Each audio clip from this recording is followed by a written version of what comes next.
हरे कृष्णा कृष्ण कृष्णा हरे हरे, हरे राम राम राम हरे हरे। सभी भक्तों का स्वागत है आज के भागवत कथा में, और विशेष रूप से सबका धन्यवाद जिन्होंने अपना समय दिया है, जुड़े हैं हमारे साथ। तो हम लोग प्रभुपाद लीलामृत में चर्चा कर रहे थे कल कि कैसे भक्ति सिद्धांत से ठाकुर जो प्रभुपाद के गुरु थे, उन्होंने उनको सिखाया था कि हमेशा सत्य बोलना है और सिर्फ डोनेशन रेस करने के लिए या पैसे के लिए आपको किसी की चापलूसी करने की जरूरत नहीं है, और आपको जो है जो सिद्धांत है भक्ति का वो स्पष्ट रूप से बताना है। और अगर कृष्ण भगवान हमारे मेहनत से प्रसन्न होंगे तो भक्तिसिद्धांत ठाकुर बताते थे कि अवश्य हमें धनराशि या जो भी हमें चाहिए वो हमें अवश्य मिलेगा। तो प्रभुपाद को इसके ऊपर पूरी निष्ठा थी और उसी तरह से वो अपना जीवन व्यतीत कर रहे थे। अभी उनका जो है सबसे ज्यादा, प्रभुपाद जैसे उन्होंने अपने खुद के शब्दों में बताया है, सबसे ज्यादा संघर्ष था, क्योंकि ना उनके पास उनका परिवार था, ना उनके पास उनका बिजनेस था, ना उनके पास पैसा था, लेकिन उनके पास एक चीज था, वो था उनके गुरु का दिया हुआ शिक्षण और पूरी श्रद्धा हरि नाम पे। तो इस दो के कारण वो देखेंगे हम प्रभुपाद कैसे हमेशा संघर्ष करते हुए प्रचार बढ़ाने की कोशिश करते हैं। तो उनके एक शिष्य थे झांसी में जिनका नाम था आचार्य प्रभाकर। तो वो बम्बई आ गए थे और अभी वो बम्बई में एक सेक्रेटरी के रूप में काम कर रहे थे संस्कृत डिपार्टमेंट में, भारतीय विद्या भवन में। तो ये भारतीय विद्या भवन जो है उसके बारे में वर्णन करते हैं कि उनके जो गवर्नर थे, जो उसको पूरा संभालते थे, डायरेक्टर भारतीय विद्या भवन के, वो के मुंशी थे। तो ये मुंशी वही हैं जिसकी बीवी ने राधा मेमोरियल झांसी से प्रभुपाद से ले लिया था। अभी यहाँ पे काम करते हुए आचार्य प्रभाकर ने प्रभुपाद के बारे में जो है इनसे बात किया था मुंशी जी से, और मुंशी जी बोले कि बिल्कुल उनको बुलाइए, हम उनसे जितना हमें हो सकेगा हम प्रचार में मदद करेंगे। तो अभी यहाँ वर्णन आ रहा है, ये जनवरी 1957 की बात है। प्रभुपाद महंत गोपाल जी, जो वंशी गोपाल मंदिर के महंत थे, उनको बोलते हैं कि ये कमरा आप रखिए मेरे लिए, मैं कुछ समय के लिए मुंबई जा रहा हूँ और मैं आके आपका जो है महीने का जो भाड़ा है वो भी दे दूंगा। तो उस समय भी मतलब प्रभुपाद के पास 5 रुपया भी इतना आसानी से था नहीं, जिसलिए प्रभुपाद को महंत जी को बोलना पड़ रहा है कि आप चिंता मत करिए, आपके 5 रुपए आ जाएंगे, बस ये कमरा किसी को दीजिएगा मत, मैं कुछ समय बम्बई में प्रचार करके आ जाऊंगा। तो फिर जो है प्रभुपाद जो है गवर्नर से मिले और उनसे उन्होंने बातचीत की और उन्होंने ये बतलाने की कोशिश की कि कैसे ये जो आध्यात्म का ज्ञान है गीता और भागवत के आधार पर, वो ही लोगों का उद्धार कर सकता है, वो ही पूरे देश का उद्धार कर सकता है। तो प्रभुपाद ने एक उनको सुझाव दिया कि मैं भारतीय विद्या भवन, जो उनका मेन एस्टेब्लिशमेंट है, वहां से मैं कृष्ण भक्ति का प्रचार कर सकता हूँ। तो गवर्नर जो हैं वो बहुत खुश हुए और उनको उन्होंने एक पदवी दी, वो था पदवी honorary professor of Bhagavad Gita Prabhupada को। तो क्योंकि उनके पास इतना ज्ञान था, उन्होंने इतनी किताबें मतलब जो है मैगजीन लिखा था और किताब की भी उन्होंने रचना की थी, तो इसलिए उनको honorary professor of Bhagavad Gita का दिया गया। और प्रभुपाद जो है उन्होंने स्वीकार किया और वहां से जो है प्रभुपाद ने उनको भी, गवर्नर को भी थोड़ा बैक टू गॉडहेड मैगजीन दिया और उनको ये रिक्वेस्ट किया आपको कभी समय मिले तो आप भी इसको पढ़िए। तो अभी एक बार प्रभुपाद को ये honorary professor of Bhagavad Gita मिल गया, जिससे प्रभुपाद जो है वो प्रवचन कर पा रहे थे भारतीय विद्या भवन में, और हर प्रवचन से पहले वो हरे कृष्णा कीर्तन करते थे, फिर गीता के ऊपर लेक्चर देते थे और कृष्ण भक्ति के बारे में वो सभी लोगों को बताना की कोशिश कर रहे थे। लेकिन वहां से प्रभुपाद को इतना ज्यादा उम्मीद नहीं हुआ कि वो लीग ऑफ डिवोटीज वापस से निर्माण कर पाएंगे। यहाँ तक कि 5th एनुअल कन्वेंशन था world academy of Sanskrit at Kurukshetra, Kurukshetra अर्थात वो जगह जहाँ पे गीता बोली गई थी, तो इस संस्कृत का वर्ल्ड एकेडमी का कन्वेंशन था, तो उसके लिए प्रभुपाद जो है वहां पे भी गए। तो वहां पे बताया जाता है कि भारत के प्राइम प्रेसिडेंट राजेंद्र प्रसाद आए थे, और ये जो है गवर्नर मुंशी जी वो गए थे, और पूरे भारत के स्कॉलर्स और सब लोग आए थे। अच्छा, अभी यहाँ बताते हैं, लेकिन जब सब लोग आए थे, सब लोगों को मौका दिया बोलने के लिए, और सब लोग अपना अपना सुझाव बोल रहे थे। जो कृष्ण भगवान गीता में बताते हैं उसके बारे में कोई कुछ नहीं बोल रहा था। तो प्रभुपाद को वहां बोलने के लिए मौका नहीं दिया गया था। तो प्रभुपाद को लगा मैं कुरुक्षेत्र गया, मेरा समय ही बर्बाद हुआ, मुझे कुछ फायदा नहीं हुआ। हम्म। तो प्रभुपाद को तभी लगता था कि मेरा फायदा तब होगा जब मैं कहीं प्रचार कर पाऊं, कहीं प्रवचन दे पाऊं और शुद्ध भक्ति के बारे में बोलूं। अब इस पे भी एक बहुत महत्वपूर्ण विषय आने वाला है आगे, कि जब हम प्रचार कर रहे हैं तो किसको प्रचार करना चाहिए। तो प्रभुपाद आगे बताते हैं कि प्रभुपाद कई जगह प्रचार किए, लेकिन वो बोलते हैं कि एक ऑडियंस जो है, जो सुनने वाले लोग हैं, वो कमिटेड ना हो, तो फिर आप सिर्फ प्रवचन देकर आ रहे हो तो उसका कुछ ज्यादा फायदा नहीं है। हाँ, थोड़ा शुद्धिकरण हो रहा है, थोड़ा लोग भक्ति की ओर अग्रसर हो रहे हैं, वो सब ठीक है, लेकिन कमिटेड ऑडियंस होना बहुत जरूरी है। अगर कमिटेड ऑडियंस नहीं है तो उसका कुछ फायदा नहीं होता ज्यादा। तो प्रभुपाद वो देख के कई जगह से प्रचार से पीछे हट कर रहे थे कि हर बार मैं प्रवचन दे रहा हूँ, पर ये जो सुनने वाले, श्रवण करने वाले हैं, उनको कमिटमेंट कुछ नहीं करना, भक्ति कुछ नहीं करनी है, सिर्फ सुन के जाना है, तो ऐसे लोगों से कुछ ज्यादा लाभ नहीं होगा। तो ये सब चीजें मैं आप लोगों को इसलिए बता रहा हूँ कि जब हम भी प्रचार कर रहे हैं तो हमें उनके साथ समय बिताना चाहिए जो कमिटेड लोग हों, जो माला करने के लिए तैयार हैं, जो भक्ति करने के लिए तैयार हैं। तो फिर जो है भक्ति आगे बढ़ेगा, उनका जीवन भी आगे बढ़ेगा और इस्कॉन को भी हम आगे बढ़ा सकते हैं। फिर आगे बताया जाता है क्योंकि कुरुक्षेत्र में कुछ काम नहीं हुआ तो वहां से प्रभुपाद वृंदावन आ गए, और आचार्य प्रभाकर वो भी प्रभुपाद के साथ जो है वृंदावन आ गए, और दोनों साथ में वो वंशी गोपाल जी का जो मंदिर में कमरा लिया था वहां रह रहे थे। अच्छा, अभी यहाँ पे बता रहे हैं कि अभय वहां पे वापस से बोलने लगे कि हमें जो है लीग ऑफ डिवोटीज फिर से बनाने की कोशिश करनी चाहिए अभय प्रभाकर को। तो प्रभुपाद का ये मतलब, भले ही वहां पे झांसी में वो उनको असफलता प्राप्त हुई, लेकिन उनका मन एक पूरी तरह से केंद्रित था कि जब भी मुझे मौका मिले तो वापस से मैं पूरी तरह से जो कृष्ण भक्ति का संगठन है, भले ही नाम लीग ऑफ डिवोटीज हो या दूसरा हो, या भविष्य में जैसे प्रभुपाद ने इस्कॉन के नाम से किया, पर महत्वपूर्ण बात यह है कि प्रभुपाद का मन हमेशा एक चीज पे लगा हुआ था कि वो प्रचार आगे बढ़ाएं। तो फिर बताते हैं बॉम्बे और कुरुक्षेत्र का हालत देख के उनको ज्यादा उत्साह नहीं हुआ, क्योंकि दोनों जगह जो है भक्ति स्थिर रूप में नहीं थी जो प्रभुपाद ने देखा। तो फिर प्रभुपाद ने ऐसा सोचा कि मैं लीग ऑफ डिवोटीज के लिए मेंबर बनाता हूँ। तो मेंबरशिप बनाऊंगा तो उससे लोग मेंबर बनेंगे, पैसा देंगे, और उससे हम बीटीजी भी कर पाएंगे और लीग ऑफ डिवोटीज के लिए भक्त लोग को जोड़ सकते हैं, प्रचार कर सकते हैं।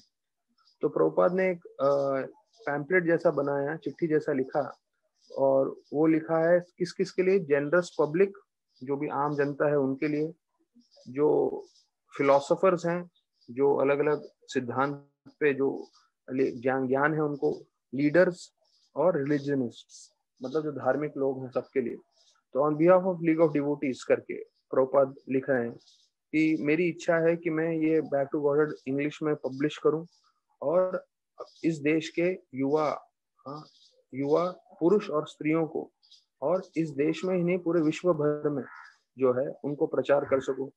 और ये सब के लिए हमें इसका प्रिंटिंग करना होगा, और उसके लिए हमें हर महीने 3,000 रुपए लगेंगे, और इसके लिए हम आपसे मदद की उम्मीद करते हैं। तो देखिए, प्रभुपाद का 5 रुपए के कमरे में रह रहे हैं, और बीटीजी के लिए प्रिंटिंग के लिए कुछ पैसा नहीं है, पर पूरा 3,000 रुपए का हर महीने का खर्चे का बता दिया, और बोले कि हमारा हेडक्वार्टर अभी जो है वो वृंदावन है, क्योंकि वो सबसे पुण्य भूमि है जहाँ कृष्ण भगवान ने लीला की है। ऐसे करके उन्होंने फिर उसमें नीचे साइन किया कि honorary professor of Gita from Bharatiya Vidya भवन, क्योंकि उनको वो ऐसा पदवी मिल गया था, तो उस पदवी का प्रभुपाद सही उपयोग कर रहे थे और उसके द्वारा प्रचार कर रहे थे। तो फिर बताते हैं कुछ दिनों के बाद आचार्य प्रभाकर, उनका नौकरी था, मुंबई वापस चले गए। प्रभुपाद फिर से अकेले हो गए। उनको वृंदावन पसंद था, लेकिन उनको जो है प्रचार करना था, बीटीजी प्रिंटिंग करना था, तो सिर्फ वृंदावन में रह के जो है उनका कार्य सिद्ध नहीं हो रहा था, और वो यहाँ वहाँ हमेशा ट्रैवल करने की सोच रहे थे, आने जाने, जिससे वो मेंबर्स बना सकें, पैसा रेज कर सकें। तो उन्होंने फिर कानपुर के बारे में सोचा, क्योंकि कानपुर नजदीक था और वहाँ बहुत सारे बड़े बड़े फैक्ट्री थे और बहुत धनी लोग भी थे। तो ऐसे लोगों को उन्होंने अपने बिजनेस के टाइम पे मिले थे, वो जब वो फार्मास्यूटिकल का बिजनेस कर रहे थे, तो उन्होंने बोला मैं वहां जाता हूँ और वहां जाके कोशिश करता हूँ लोगों को मेंबर्स बनाने के लिए, डोनेशन के लिए। तो वो जो मेंबरशिप फॉर्म था जो उन्होंने बनाया था, तो वो जो है उन्होंने लेके निकल गए और फिर महंत को फिर बोला कि मैं कुछ महीनों के बाद आऊंगा, और ऐसे करके चले गए। तो ये जो महंत थे गोपाल, जो वंशी गोपाल मंदिर के ध्यान रखने वाले थे, केयरटेकर, वो सोच रहे थे कि सब साधु आते हैं वृंदावन में और वृंदावन में रहते हैं, वो कभी वृंदावन से बाहर नहीं जाते, पर ये जो है प्रभुपाद के लिए वो सोच रहे थे, ये तो कभी भी वृंदावन में रहते नहीं है। कुछ दिन रहते हैं, फिर बम्बई चले जाते हैं, कुछ दिन रहते हैं, फिर दूसरी ओर चले जाते हैं, अभी कानपुर जा रहे हैं। तो उनको समझ में नहीं आ रहा था कि ये यहाँ पर जो है आजीवन काल के लिए रहते क्यों नहीं है। तो उनको समझ में नहीं आ रहा था महंत गोपाल को कि प्रभुपाद एक प्रचार के लिए आए हैं और उनका पूरा जीवन का उद्देश्य है भक्ति आगे बढ़ाना, पूरे देश में, पूरे विदेश में, सभी लोगों के सभी लोगों के जीवन में। तो इसका ज्ञान नहीं होने के कारण उनको लग रहा था ये क्यों कर रहे हैं, क्या कर रहे हैं, वृंदावन में आराम से बैठे क्यों नहीं रहते, बार बार क्यों घूमते जा रहे हैं। फिर बताते हैं प्रभुपाद कानपुर में खूब प्रचार किए, जो उनके मेंबर्स थे उनके घरों में रहते थे, और आनंदेश्वर सत्संग मंडल वहां पे जो है गंगा के घाट पे था, तो वहां पे प्रभुपाद जो है कई बार प्रवचन करते थे। और प्रभुपाद जो है ज्यादा से ज्यादा समय दो लोगों से मिलते थे, बड़े बड़े इंडस्ट्रियलिस्ट और एजुकेटर्स, मतलब जो खास जिन्होंने डिग्री लिया हुआ है, जो प्रोफेसर्स हैं और जो बहुत धनवान लोग हैं। तो इन दो लोगों से मिलना, और प्रभुपाद बोलते हैं, यहाँ पे बताया गया कि प्रभुपाद इनके साथ घंटों घंटों बिताते थे, उनको कल्टीवेट करने की कोशिश करते थे, बिकॉज क्योंकि अगर वो एक बार डिवोटी बन गए तो उनके इन्फ्लुएंस से जो है बाकी बहुत लोग डिवोटी बन सकते हैं। अभी कानपुर में भी प्रभुपाद ने देखा जितने भी बड़े बड़े धनी लोग थे, तो उनको प्रभुपाद जब मेंबर बनने के लिए बोल रहे थे, तो वो भी मेंबर नहीं बन रहे थे, और मेंबर के नहीं बनने के जगह पे वो क्या कर रहे थे, बोल रहे थे आप हमें साल भर का सब्सक्रिप्शन दे दीजिए बीटीजी का, और 2 रुपया देते थे, क्योंकि उस समय प्रभुपाद 2 रुपए में सब्सक्रिप्शन लेते थे पूरे साल का।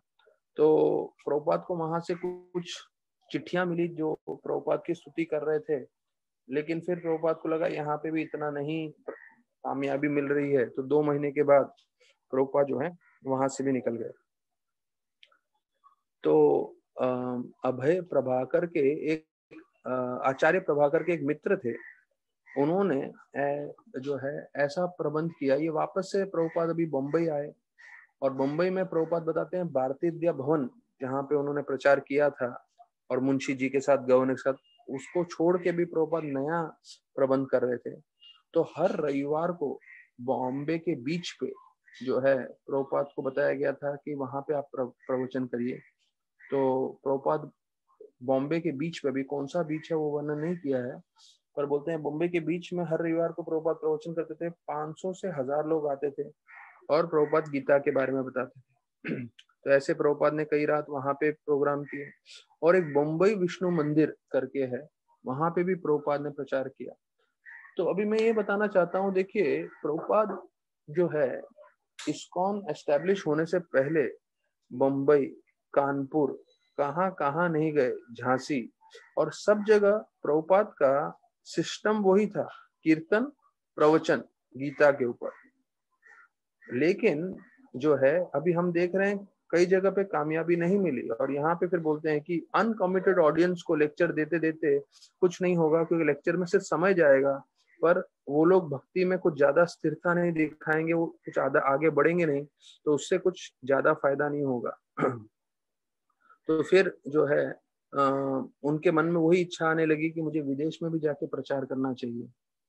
तो यहाँ वर्णन आ रहा है कि भक्ति सिद्धांत ठाकुर चाहते थे कि वो पूरे विश्व में प्रचार करे, विशेष रूप से अंग्रेजी भाषा में।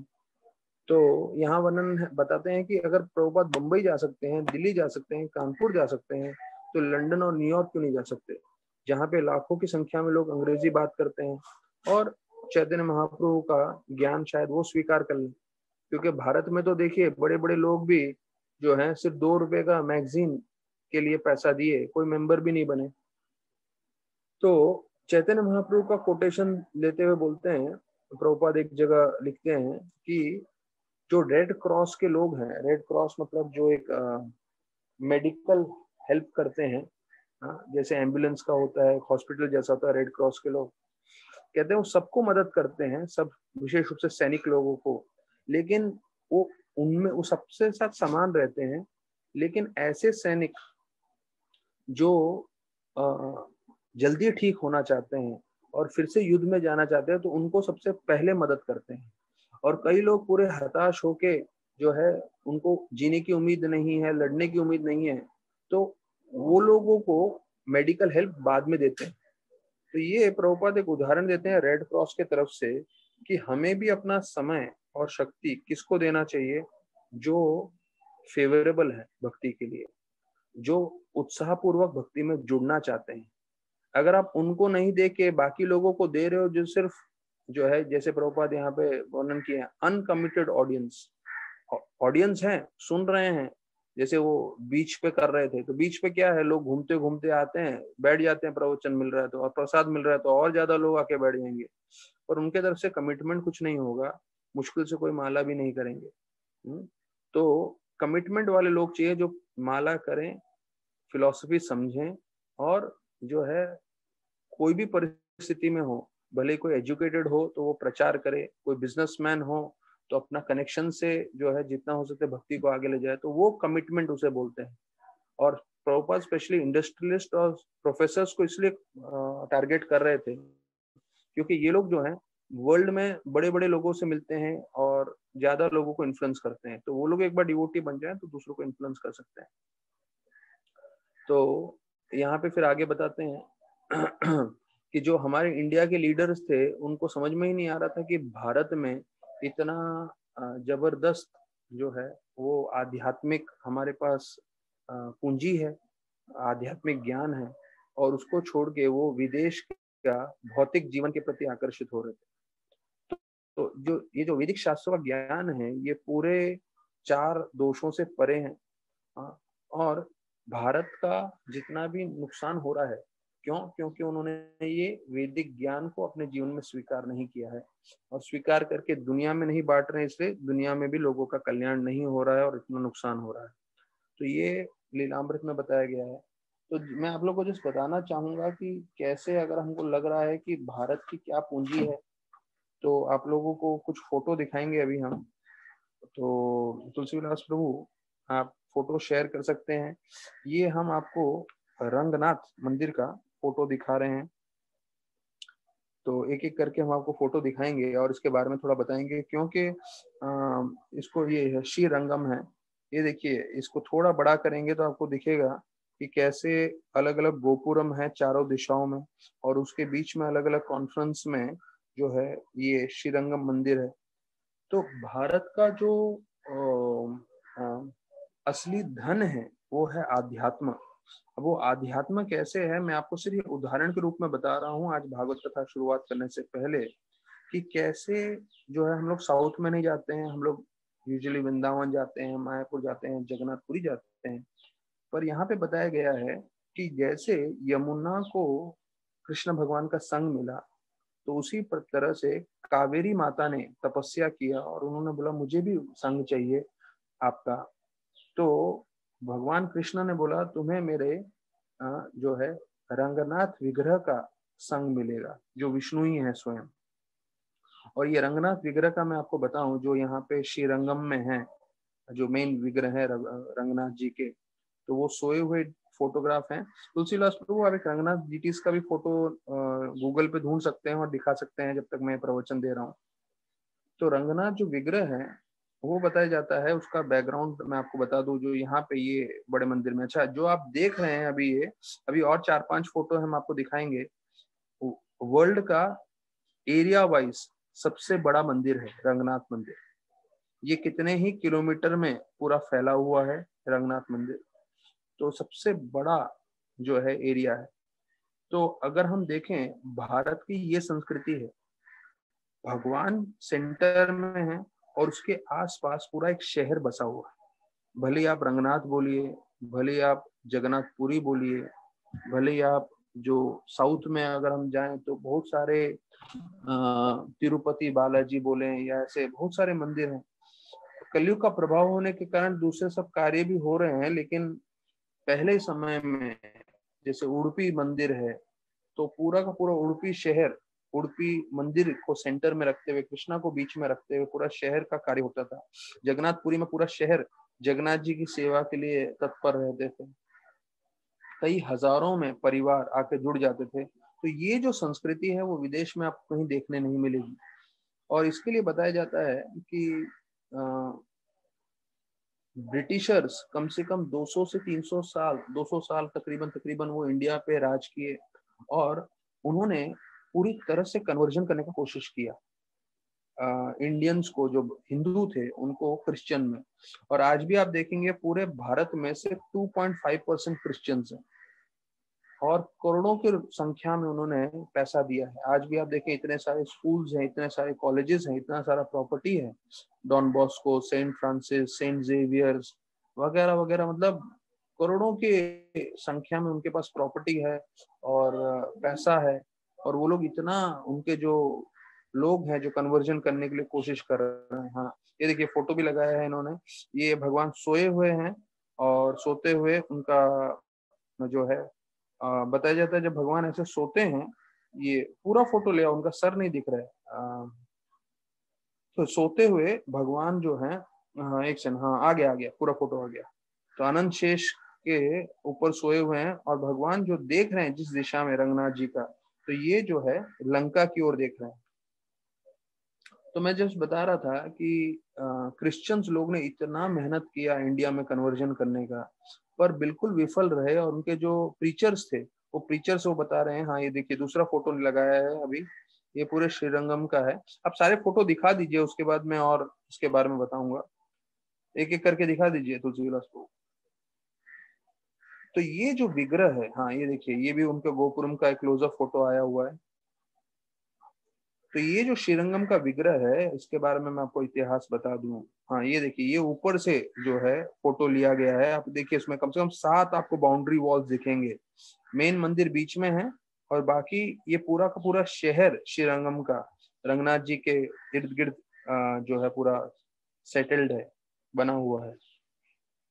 तो इसके बारे में बताते हैं कि जब विभीषण गए राम के पास अयोध्या में, और राम भगवान बहुत कृतज्ञ थे कि विभीषण ने मुझे जो है इतना युद्ध में मदद किया, तो विभीषण को एक विशेष भेंट देना चाहते थे।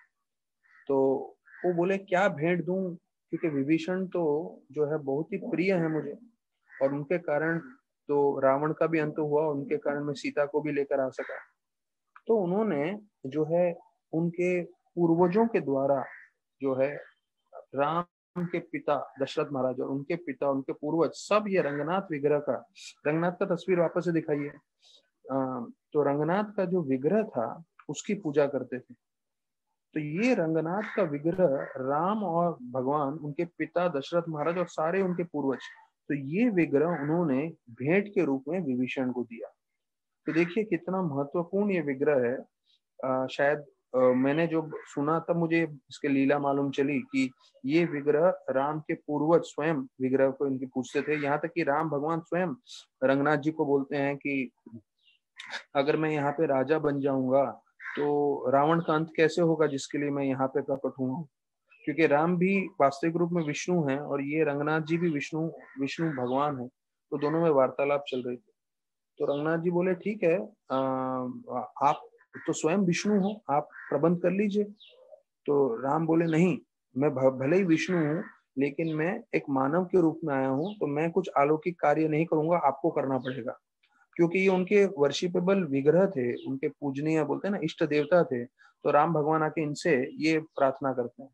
तो रंगनाथ बोलते हैं ठीक है, मैं कुछ ना कुछ प्रबंध करता हूँ जिससे आप जाके रावण का अंत कर सकें।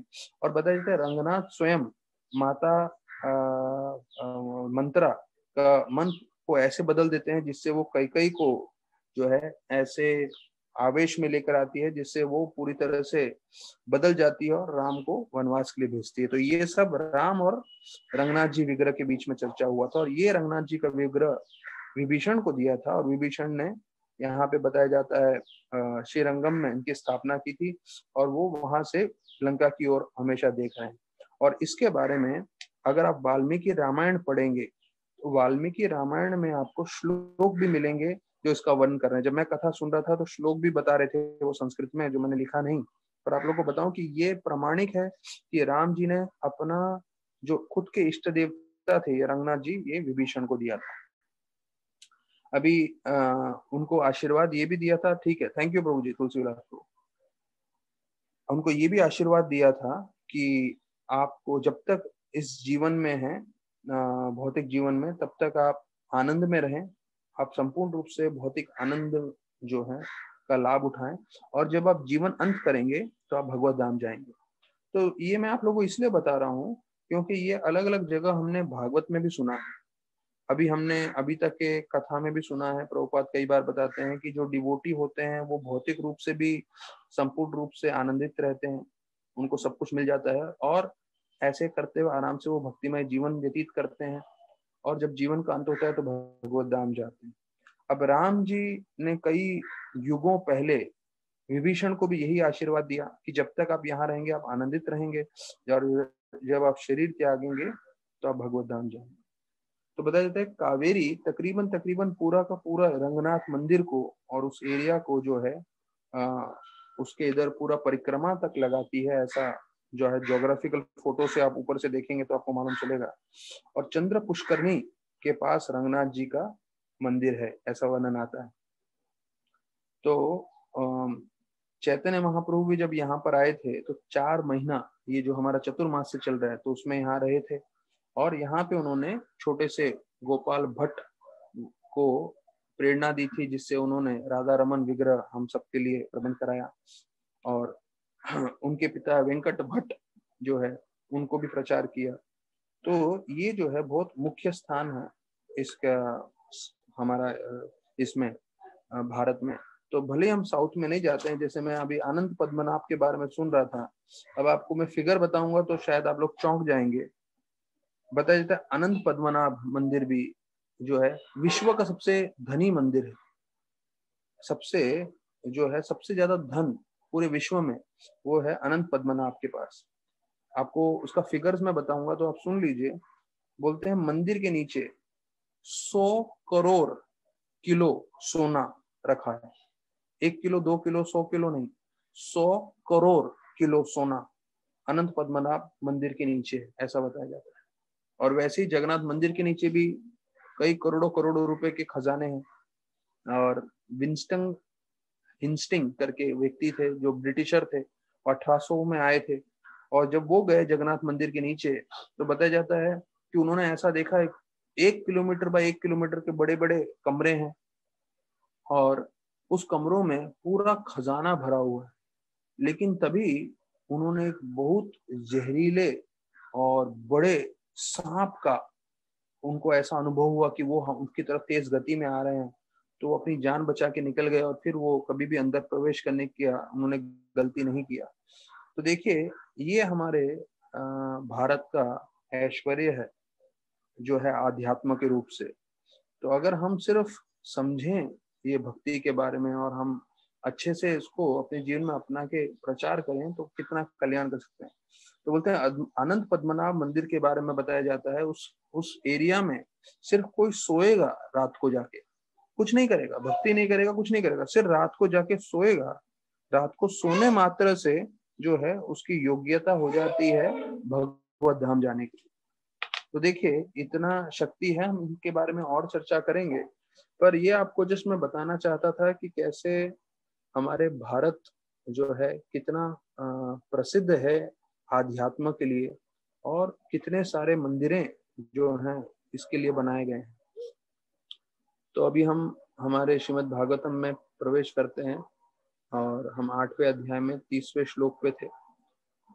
तो 30वें श्लोक पे हम चर्चा करते हुए आगे बढ़ते हैं। यहाँ वर्णन किया गया है, अभी तक हमें चर्चा मालूम है कि नारद मुनि जो है ध्रुव महाराज की परीक्षा ले रहे हैं। तो यहाँ पे परीक्षा लेते हुए बोलते हैं 30वें श्लोक में कि बहुत मुश्किल है ये भगवान को प्रसन्न करना। दूर आराध्यो, आप भगवान की कृपा चाहते हैं, पर जो आपकी माता ने भी बोला है, पर बहुत मुश्किल है भगवान को प्रसन्न करना, ऐसे करके नारद मुनि।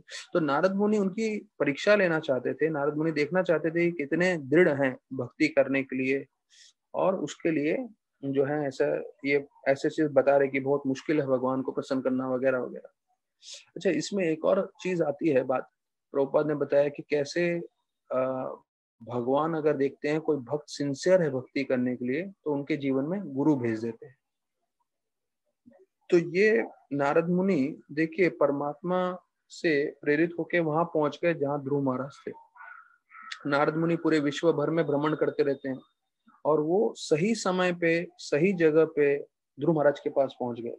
तो ये हम स्पष्ट रूप से देख सकते हैं कि कैसे कृष्ण भगवान प्रेरणा देते हैं गुरु को हर एक भक्त के पास पहुंचने के लिए और उनको प्रचार करने के लिए।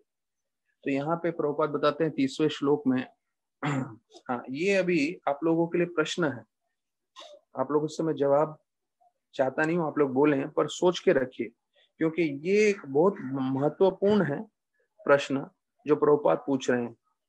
मैं आप लोगों को धीरे से बताऊंगा जिससे आप लोग सब समझ लें। भक्ति आसान है कि मुश्किल है? जितने भी भक्तगण श्रवण कर रहे हैं, मन में इसका जवाब सोच लीजिए। प्रभुपाद पूछ रहे हैं भक्ति आसान है कि मुश्किल है? तो हम सबको अपना अपना अनुभव है, हम सब माला कर रहे हैं, हम लोग सब श्रवण कर रहे हैं, हम लोग सब भक्ति करने की कोशिश कर रहे हैं। तो ये भक्ति करते हुए हमें क्या लग रहा है, भक्ति करना आसान है कि मुश्किल है? तो प्रभुपाद लिखते हैं कि भक्ति योगा ये जो मार्ग है वो मुश्किल भी है और आसान भी है। मैं इसका बताऊंगा आप लोग को, आप लोग सिर्फ जवाब सोच के रखिए, आगे मैं बताऊंगा इसके बारे में। नारद मुनि जो गुरु है वो ध्रुव महाराज की परीक्षा ले रहे थे कि वो भक्ति करने के लिए कितने आतुर हैं।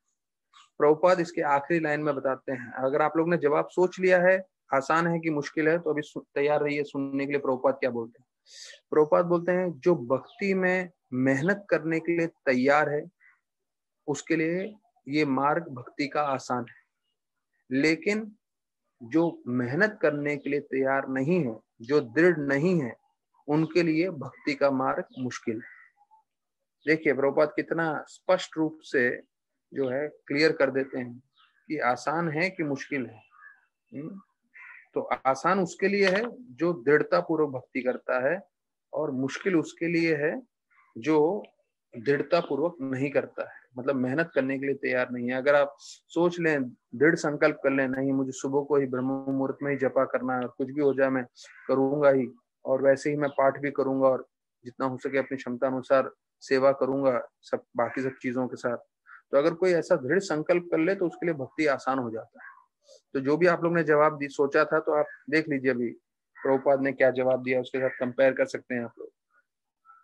अभी बता रहे हैं नारद मुनि कि कि कई जन्मों तक कई लोग जो हैं भगवान को प्रसन्न करने की कोशिश करते हैं तप से योग से, लेकिन वो भगवान को प्राप्त नहीं कर पाते हैं।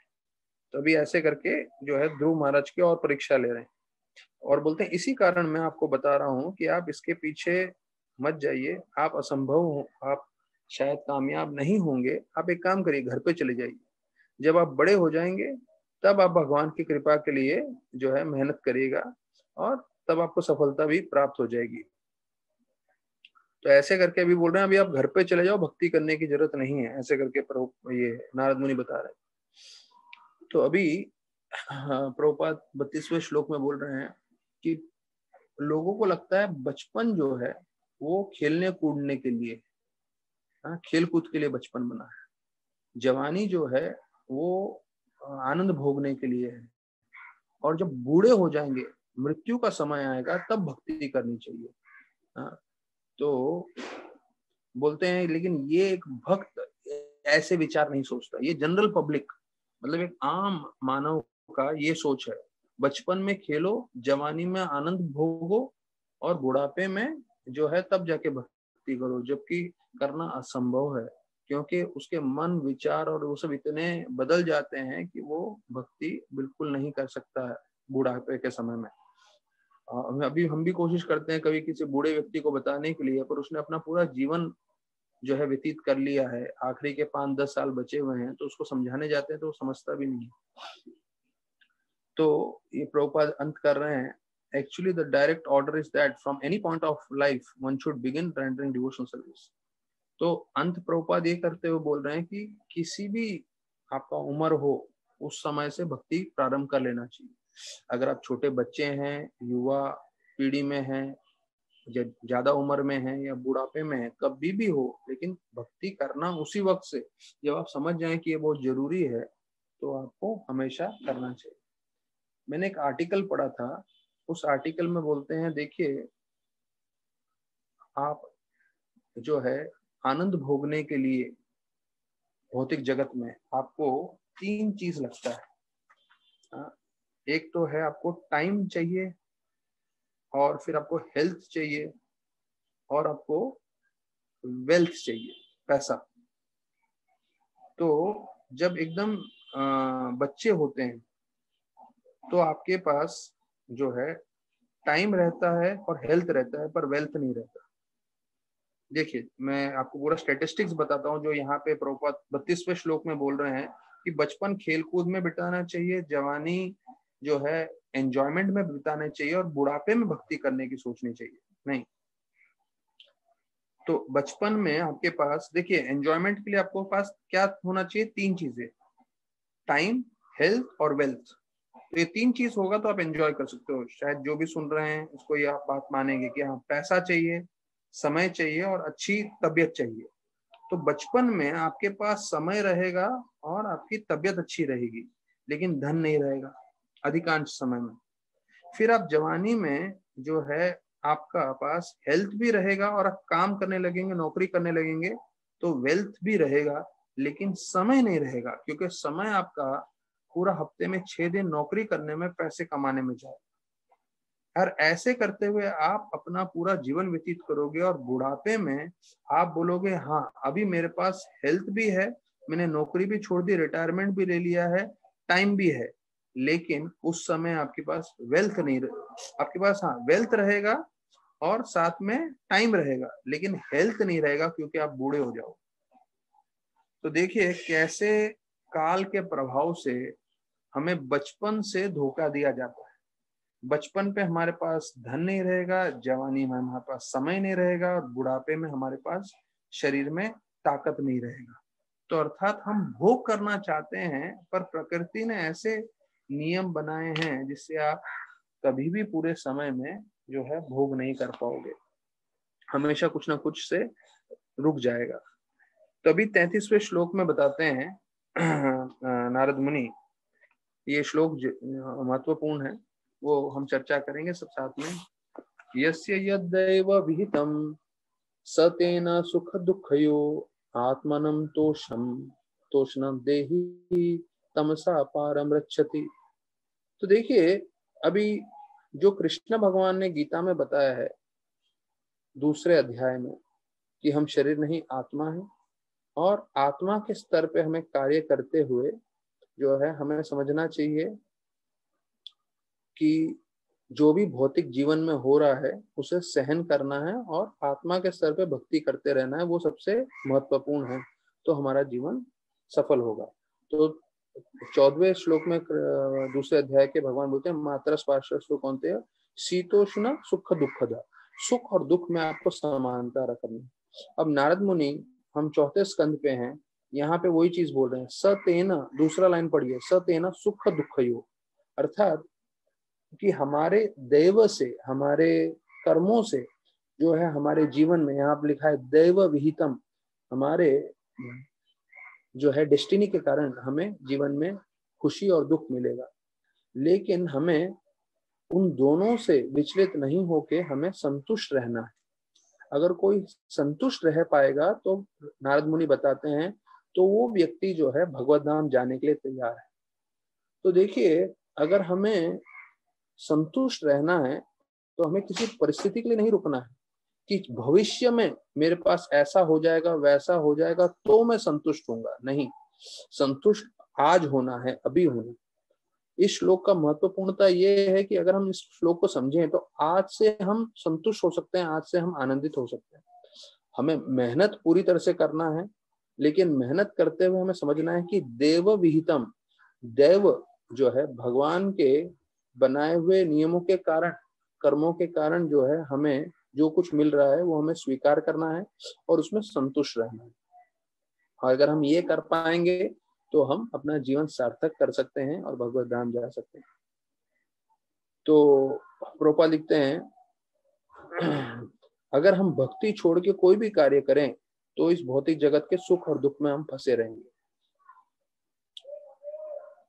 हाँ, जब हमको सुख मिल रहा है इस भौतिक जगत में तो हमारा पुण्य खत्म हो रहा है, और जब हमें दुख मिल रहा है तो हमारा पाप खत्म हो रहा है।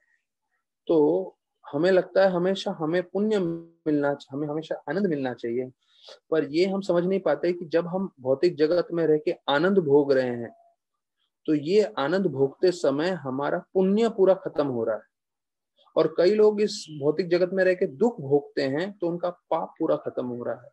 तो ये प्रकृति का नियम है जो अधिकांश लोग देख नहीं पाते, सोच नहीं पाते। फिर प्रभुपाद बताते हैं, सुख और दुख के प्रति आसक्ति होने से अच्छा, या पाप और पुण्य के प्रति आसक्ति होने से अच्छा हमें क्या करना चाहिए, हमें इस भौतिक जगत से ही बाहर निकलने की कोशिश करनी चाहिए भगवान की भक्ति करके। तो यहाँ पे बताते हैं प्रभुपाद अंतिम लाइन में बोल रहे हैं कि हम सिर्फ कृष्णा भगवान को शरणागत हो जाएं तो हम जो है इस भौतिक जगत के प्रपंच से निकल सकते हैं। तो भौतिक जगत के प्रपंच से निकलने के लिए भगवान को शरणागत होना, अर्थात यही भक्ति करना जो है हम लोग जो कर रहे हैं, नाम जप और हरि कथा वगैरह। तो बोलते हैं जब हम भक्ति नहीं करते हैं, माया का जो है आनंद भोगने की कोशिश करते हैं तो क्या होता है, ये प्रेम विवर्त जो है किताब में बताया गया है, कृष्ण बहिर्मुखा होए भोग वांचा करे निकटस्थ माया तारा झापटी धरे। देखिए, कृष्णा को हम भूल जाते हैं और भोग वांछा करें, इस भौतिक जगत में हम अलग अलग तरह से भोग करने की कोशिश करते हैं तो क्या होता है, निकटस्थ माया तारा। तो कृष्ण के साथ ही माया भी है। जब वो देखती है माया की ये जीव भोग करना चाहता है, कृष्ण को भूलना चाहता है, निकटस्थ माया तारे झापटी अधरे, झपट के उसको माया पकड़ लेती है, उसको अपने चुंगल में ले लेती है। तो जो जीव भगवान की भक्ति नहीं करना चाहता है तो माया पूरी तरह से उसको लेके जो है अलग अलग तरह से दुख में, अलग अलग तरह से तकलीफों में डाल देती है। तो हम लोग 34वां श्लोक भी पढ़ेंगे, उससे पहले आप लोगों के लिए एक इंफॉर्मेशन, मैं नरेंद्र मोदी जी का जो है जो उन्होंने एड्रेस किया था पूरा कंट्री को, तो वो न्यूज सुन रहा था, पढ़ रहा था, तो उसके जो न्यूज है मैं बता दूं, मैं बोला आप लोग के साथ भी शेयर करूं, बिकॉज हम लोग भागवत कर रहे हैं पर भागवत करते करते हमें थोड़ा ये भी ज्ञान होना चाहिए कि बाहर वातावरण में क्या हो रहा है। तो कोविड के हर 10 लाख लोगों में हमारे इंडिया का काउंट है 5,500 लोग को हो रहा है हर 10 लाख में, लेकिन हम फिर भी बेहतर हैं क्योंकि अमेरिका और ब्राजील में हर 10 लाख लोगों में 25,000 लोगों को हो रहा है, मतलब हमसे 5 गुना तकरीबन ज्यादा। तो उस तरह से आज भी कोविड थोड़ा कंट्रोल्ड है। भारत में प्रधान नरेंद्र मोदी जी बता रहे थे 9 लाख बिस्तर उन्होंने प्रबंध करके रखे हैं, 9 लाख लोगों के लिए एट अ टाइम जो है उनको कोविड के पेशेंट्स को क्योर करने के लिए। और बताते हैं 12,000 क्वारंटीन सेंटर्स खड़े किए हैं और 2,000 कोरोना के टेस्ट लैब्स, जहां कोरोना वायरस है कि नहीं उनसे जांच पड़ताल हो सकता है। तो विशेष रूप से बोल रहे थे कि भी जो है दिवाली आ रहा है और दिवाली में हम लोग सब बाहर निकलने वाले हैं, तो खास रिक्वेस्ट कर रहे थे कि मास्क पहन के ही निकलिए और ऐसा ना हो इस दिवाली में हम और इस कोविड को बढ़ाएं। तो कोविड को वश में करना तो पूरी कोशिश करनी चाहिए। यहाँ तक कि बोलते हैं कि अभी तक का स्टेटिस्टिक्स है, इंडिया में 75,97,000 लोगों को कोविड हो चुका है, जिसमें से 1,15,000 लोगों की मृत्यु हो गई है। और जहां लोग पॉल्यूशन में ज्यादा रह रहे हैं, तो ये उनका स्टेटिस्टिक्स बता रहा है कि पॉल्यूशन के एरिया में कोविड फैलने की ज्यादा चांसेस है। विशेष रूप से न्यू दिल्ली की बात कर रहे हैं, या जो लोग मुंबई में भी रह रहे हैं, ध्यान रखिए अगर खुले जगह में रह सकें तो ज्यादा बेहतर है, जहां पॉल्यूशन ना हो, तो उससे आप कोरोना वायरस से बचे रहेंगे। एक और न्यूज ये बताता है कि फ्रोजन फूड मतलब जो है हम लोग फ्रोजन कभी कभी बाहर से मटर लेते हैं या कोई पनीर लेता है, तो उसके अंदर भी जो है फ्रोजन फूड में भी ये जो है आने के चांसेस हैं। पनीर और मटर में नहीं है, लेकिन मैं जस्ट बता रहा हूँ कि कोविड के जो कीटाणु हैं वो चाइना में फ्रोजन खाने में भी उनको मिला है, ऐसे करके वर्णन आया है। तो ये सब आपको जस्ट हल्का सा, यूजुअली मैं भागवत में ही बोलता हूँ, ये सब चीज के बारे में नहीं बताता हूँ, पर मुझे लगा कि थोड़ा ये भी आवश्यक है, इसलिए आप लोग को इसके बारे में थोड़ा जानकारी मैंने दे दी। फिर से आ जाते हैं हम अपने भागवत में। तो 34वें श्लोक में अभी हम आ रहे हैं। ये बताते हैं इस श्लोक का जो आखिरी लाइन है कि न ताप तपेर अभी भूयते। इसका मतलब है अगर हम ये जो है पहले 3 लाइन समझ लेंगे तो हम कभी भी इस भौतिक जगत के 3 तरह के तापों से जो है परेशान नहीं होंगे। तो देखिए हर जीव अलग अलग तरह से परेशान है इस भौतिक जगत में, और विशेष रूप से ये 3 तरह के ताप से हम ज्यादा परेशान हैं। तो यहाँ पे बताया गया है कि कैसे हम 3 तरह के ताप से बच सकते हैं। पहला लाइन बताता है गुणाधिकम मुदम लिप्से। गुना अधिकम, जिसके हमसे ज्यादा गुण होते हैं, जिसके पास हमसे ज्यादा गुण होते हैं,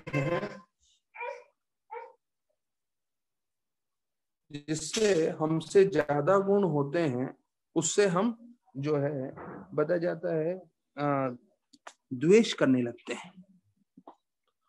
तो हमें द्वेष नहीं करना चाहिए। बोलते हैं मुदम लिप्सेत। लिप्सेत मतलब हमें जो है हमें आनंद आना चाहिए, हमें खुश होना चाहिए। अगर देखिए हम 3 तरह के लोगों से मिलने वाले हैं, इस श्लोक में बताया गया है। हमसे जो श्रेष्ठ हैं, दूसरे जो हमसे अच्छे नहीं, हमसे कम हैं योग्यता में, और तीसरे हमारे बराबर वाले।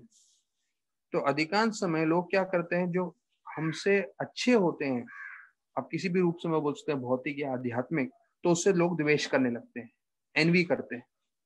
जो उनसे निम्न है, उनसे कम है, तो उनकी बुराई करते हैं, और जो उनके बराबरी वाले हैं उनके साथ स्पर्धा करते हैं, कंपटीशन करते हैं। तो ये तीनों गलत है। अपने से अच्छों से द्वेष नहीं करना चाहिए, अपने से जो निम्न है उनसे जो है हमें ये नहीं करना चाहिए, उनका बुराई नहीं करना चाहिए, और जो हमसे हमारे बराबर वाले हैं उनसे हमें स्पर्धा कंपटीशन नहीं करना चाहिए। तो क्या करना चाहिए, हमसे जो अत्यधिक उत्तम है आध्यात्मिक जगत में उनकी सेवा करनी चाहिए, उनको देख के हमें आनंद आना चाहिए। जो हमसे कम है आध्यात्मिक जीवन में या भौतिक जीवन में, तो हमें उन्हें मदद करना चाहिए, उनकी बुराई नहीं करनी चाहिए। और बताया जाता है जो हमारे साथ के हैं तो उनके साथ कंपटीशन करने से अच्छा हमें उनसे मित्रता करनी चाहिए। तो अगर हम सेवा भाव में रहेंगे, मित्रता के भाव में रहेंगे और करुणा के भाव में रहेंगे, तो हम इन 3 तरह के तापों से बच सकते हैं। तो देखिए ये भागवतम में समाधान दिया जा रहा है कि कैसे आप जो है अपने जीवन में मुश्किलों से बच सकते हैं।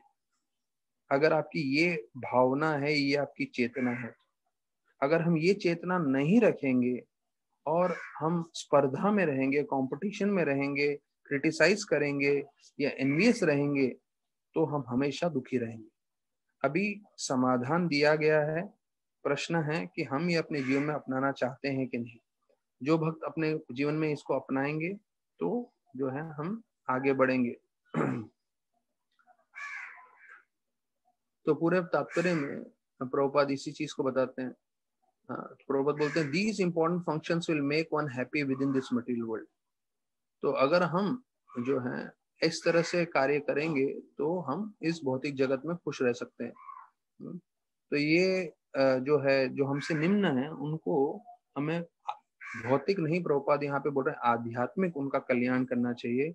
हमें उन्हें भक्ति के मार्ग में प्रेरणा देना चाहिए। अगर हम जब भक्ति के बारे में उनका मार्गदर्शन करेंगे तो हम उनका सही में कल्याण कर रहे हैं।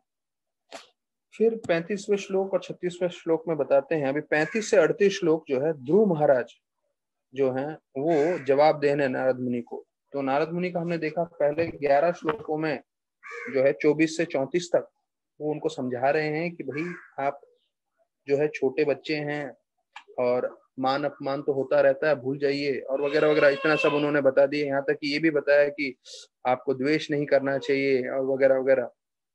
तो अभी यहाँ से 35, 36, 37, 38 इन 4 श्लोकों में ध्रुव महाराज अपनी इच्छा बता रहे हैं कि भाई मेरी इच्छा क्या है। मैं चाहता हूँ जो है अपने पिताजी से भी बड़ा राज्य। तो अभी ध्रुव महाराज बोल रहे हैं, ये जो है 35वां श्लोक आता है, ध्रुव उवाच। नारद जी को बोलते हैं कि मेरा हृदय जो है वो पूरी तरह से विचलित है खुशी से और दुख से। तो ये जो आपने बताया भौतिक खुशी और दुख में हमें समानता रखना है, वो मेरे से संभव नहीं होने वाला है।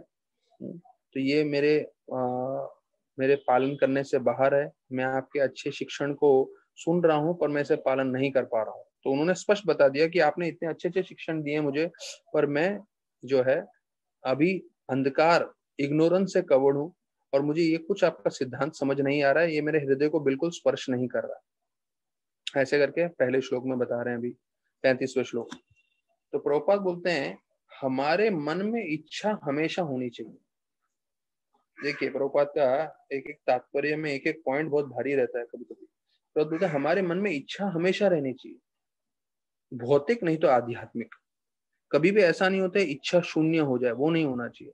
भौतिक नहीं तो आध्यात्मिक। और भौतिक इच्छाएं तो आपको यहीं पे बंधे रखेगी, इसलिए आध्यात्मिक इच्छाएं करनी चाहिए।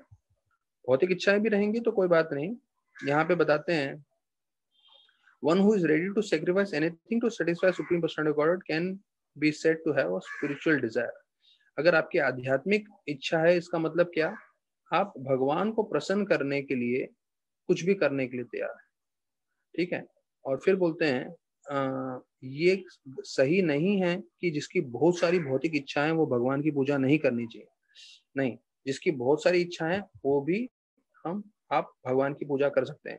मतलब अभी शायद हो सकता है श्रोतागण में कोई ऐसे भक्त होंगे या हमारे हृदय में भी ऐसी इच्छाएं होंगी कि हमें बहुत सारी भौतिक इच्छाएं।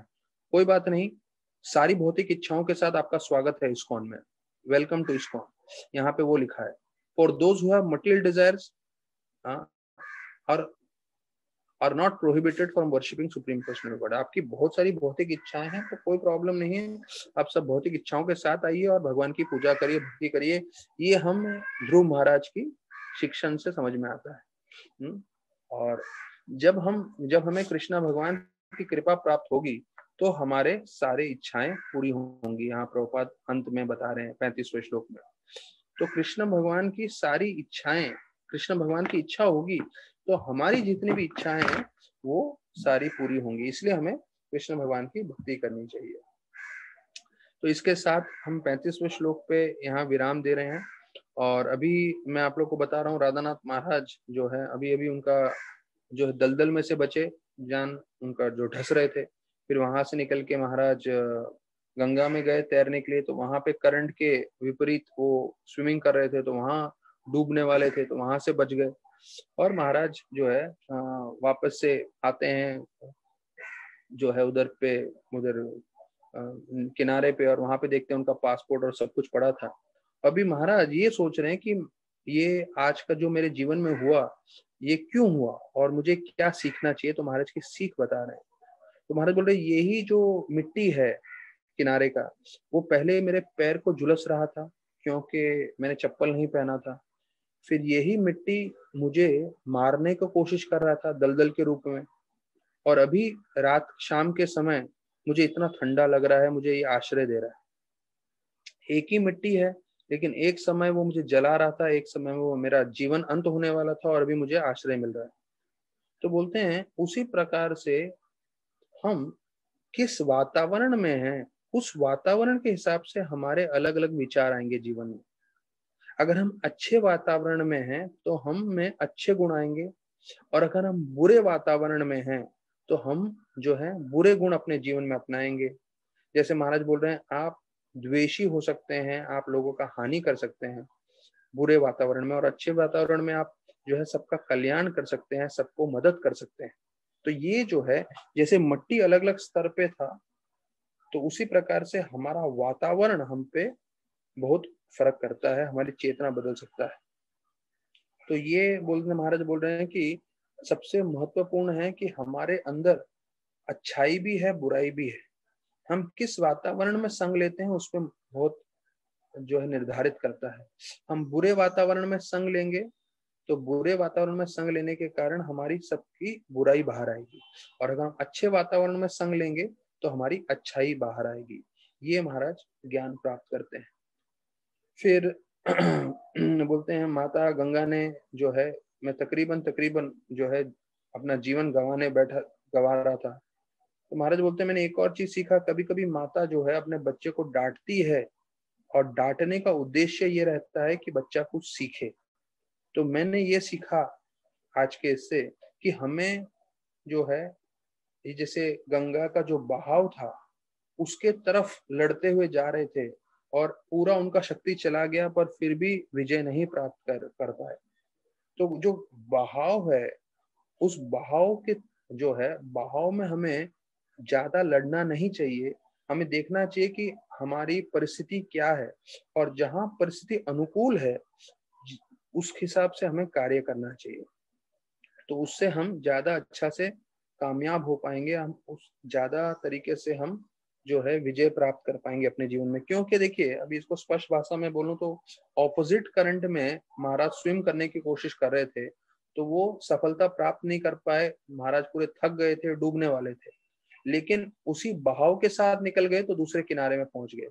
तो वैसे ही हम देखते हैं हमारे जीवन में जब कहीं जगह से बहुत ज्यादा संघर्ष हो रहा है तो हमें दिमाग लगाना चाहिए, प्रार्थना करनी चाहिए, और उस संघर्ष में अपना ताकत डालने से अच्छा हमें जहां से सरलता से कार्य हो सके वो हमें करना चाहिए।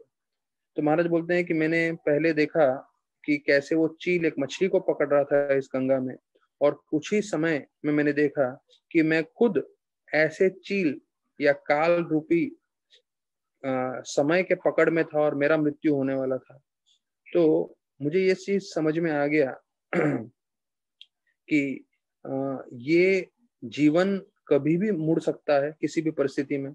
जो वो मछली अपना जीवन त्यागा, तो उसी तरह से मैं भी जीवन त्याग सकता था अभी। तो इसलिए हमें अपना जो जीवन है उसको आसानी से नहीं लेना, उसका मूल्य समझना है, और हर पल जो हमें मिल रहा है इस जीवन में उसका हमें अत्यधिक लाभ लेना चाहिए भक्ति करके। तो हम लोग 36वें श्लोक में कल 4 बजे से चर्चा करेंगे सभी भक्तों के साथ। बहुत बहुत धन्यवाद। हरे कृष्णा।